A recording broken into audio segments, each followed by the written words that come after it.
So heto ang dapat mong malaman sa mga labang ipapalabas sa national TV game sa NBA para sa kanilang schedule sa 2025-2026 NBA season. Sa linggo, ABC, NBC at Peacock. Samantalang sa Lunes, Peacock. Sa Martes, NBC at Peacock. Samantalang sa Miyerkules naman ay sa ESPN. May ipapalabas naman sa Prime, sa Huwebes, pati sa Peacock. Sa Biyernes naman, Prime at ESPN.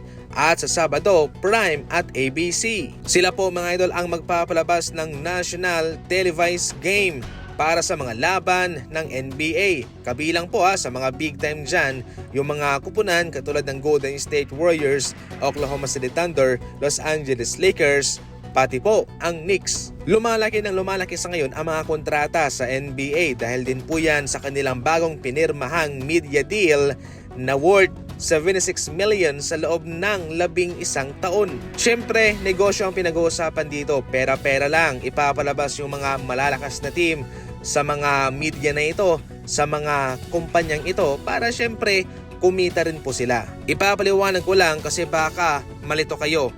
Ang NBC at yung Peacock ay parang magkakalintulad pero hindi po sila pareho. Hindi sila pareho pero konektado sila. Bali ang dalawang ito ay mayroong deal sa NBA patungkol sa media rights. Itong NBC ay isang television network katulad ng ABS-CBN, katulad ng TV5, GMA. Samantalang itong Peacock naman ay isang streaming service katulad ng Disney TV, katulad ng Netflix. Yan po mga idol magkaiba sila ng serbisyong ibinibigay sa mga tao pero konektado sila.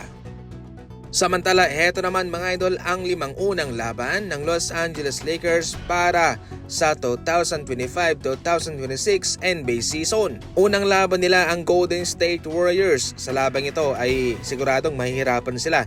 Hindi naman sila yung matatalo pero magkakaroon talaga ng bakbakan, dikitan na laban sa pagitan ng dalawang team na ito. Pangalawang laban, Minnesota.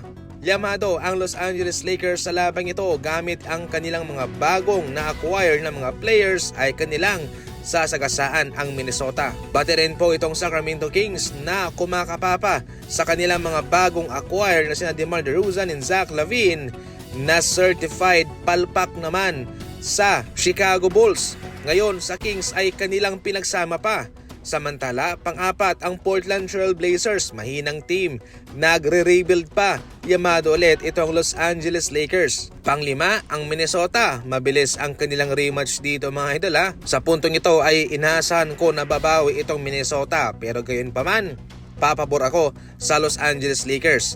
Definitely po pwedeng mag 5-0 ang Lakers dito pero mukhang slidehado sa Golden State Warriors. Definitely, dalawa lang to, 5-0 o 5-1.